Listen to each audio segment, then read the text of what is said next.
So now we need to talk about a concept called the resting membrane potential.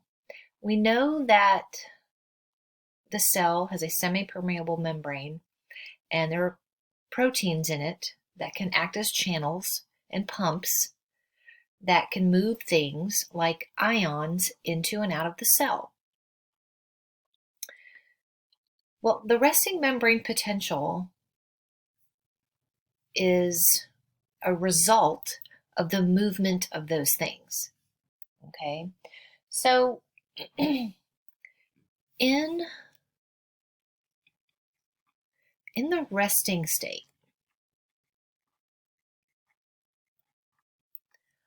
all cells exhibit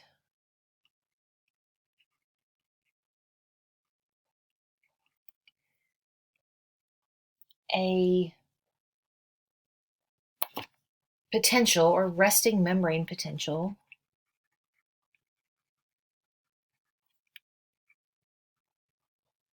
on their plasma membranes.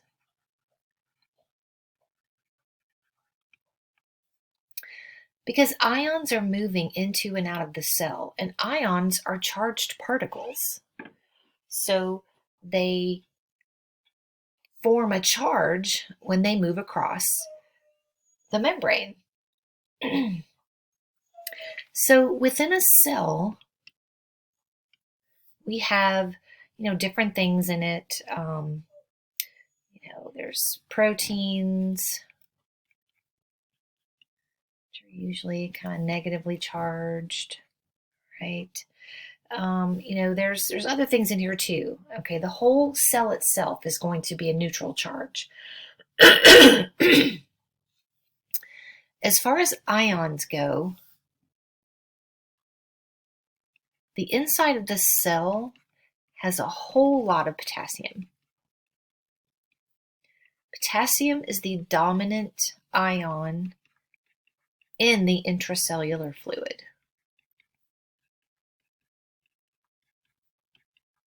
So there's a ton of it. Now that doesn't mean there isn't any in the extracellular fluid. There is some, but it's mostly in the intracellular fluid. On the extracellular fluid, we have sodium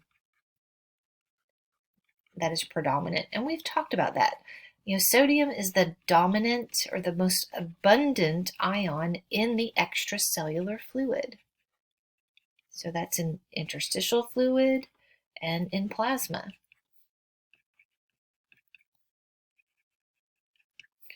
So we've got lots of sodium out here. And again, does that mean there's none inside the cell? Sure, there's some inside the cell, just not very many.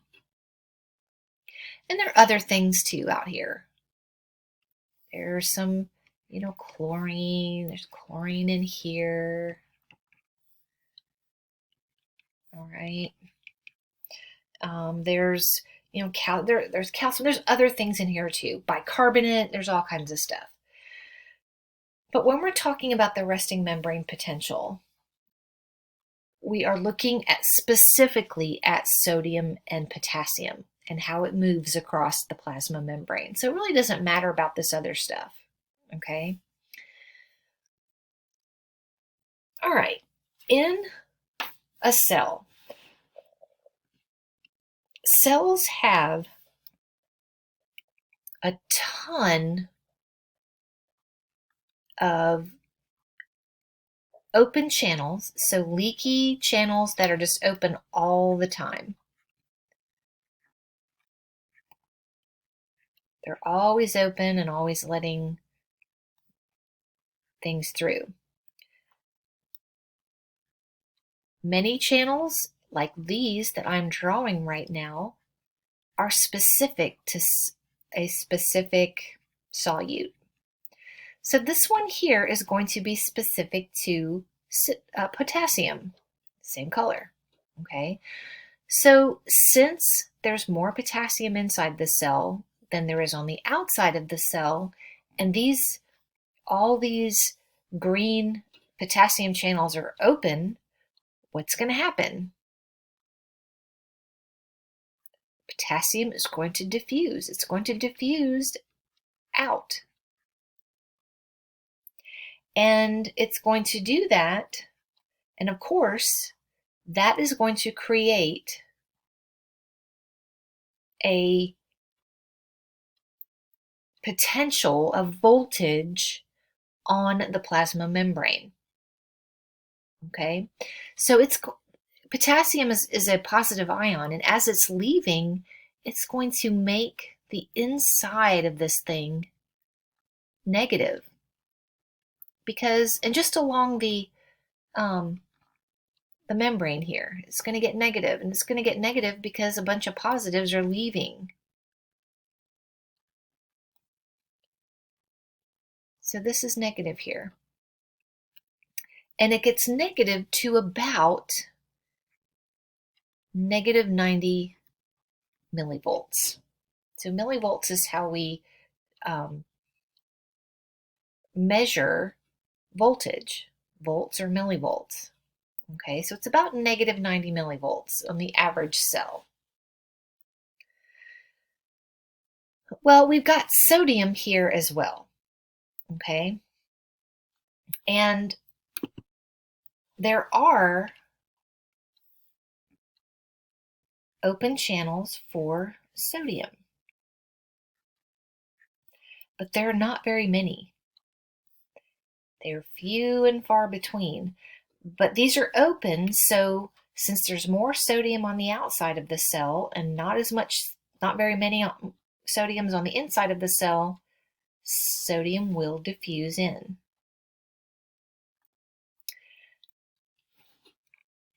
That will also change the voltage on the membrane. And just so you know, if the inside is negative, the outside is positive. Forgot to kind of put that there. So the outside of this thing is positive, the inside is negative because of the movement of the potassium.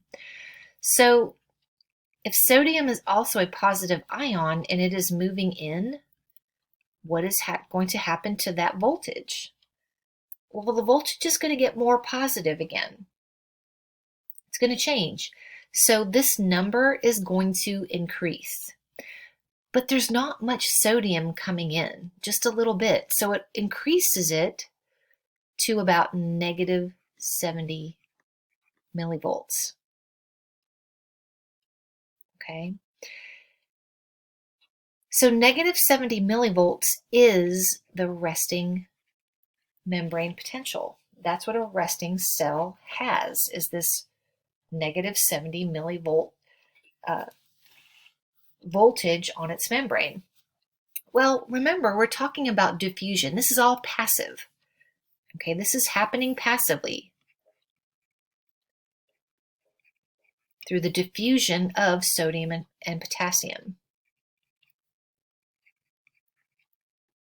By diffusion of sodium and potassium. That's how we're getting this negative 70 number.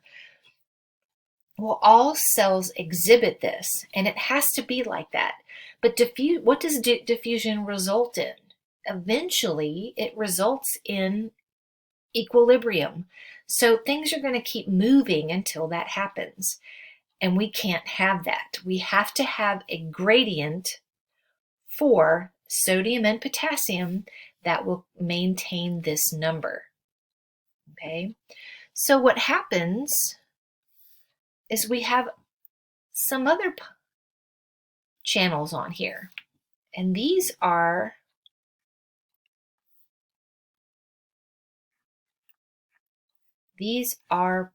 sodium